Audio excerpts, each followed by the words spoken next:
Pierre Palmade conduisait sous l'emprise de la cocaïne et de médicaments de substitution, vendredi 10 février 2023, aux abords de la forêt de Fontainebleau, Seine-et-Marne, quand sa voiture s'est encastrée dans un second véhicule, percuté ensuite par un troisième automobiliste.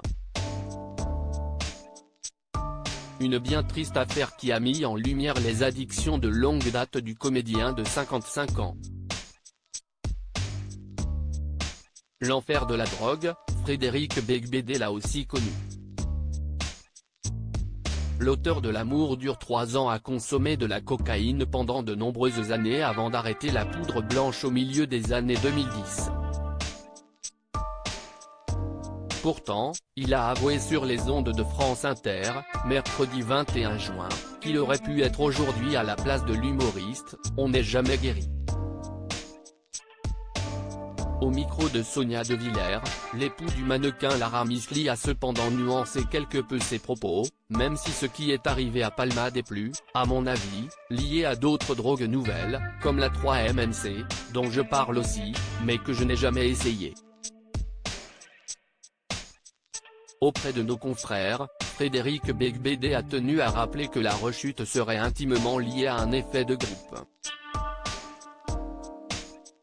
Une descente aux enfers collective qu'il a d'ailleurs dépeinte dans plusieurs de ses écrits, c'est comme une confrérie de gens qui se font du mal en groupe. C'est quelque chose que j'essaie de décrire, parce que je crois qu'à une époque j'ai des personnages de mes romans qui ont pu donner de mauvaises idées. C'est vrai que c'est un sujet très grave, a-t-il regretté. Et de conclure, en tout cas, bien sûr qu'il ne faut jamais croire un ancien toxicomane qui dit qu'il est guéri, parce qu'on n'est jamais guéri. Supérieur à Pierre Palmade, François Cluzet, Benoît Magimel. Les stars sans tabou sur leurs addictions. Frédéric Beigbeder a fait ses adieux à la coke le 16 juin dernier. Frédéric Beigbeder a signé un texte en une de l'Obs intitulé « Mes adieux à la coke » dans lequel il a confessé avoir dit adieu aux nuits blanches. À cœur ouvert, le papa de Chloé, né en 1999, d'Ohana, né en 2015, et de Léonard, né en 2017, est revenu sur ces années sombres. Il m'a semblé que nous pratiquions ce rituel aux toilettes par habitude plutôt qu'enthousiasme.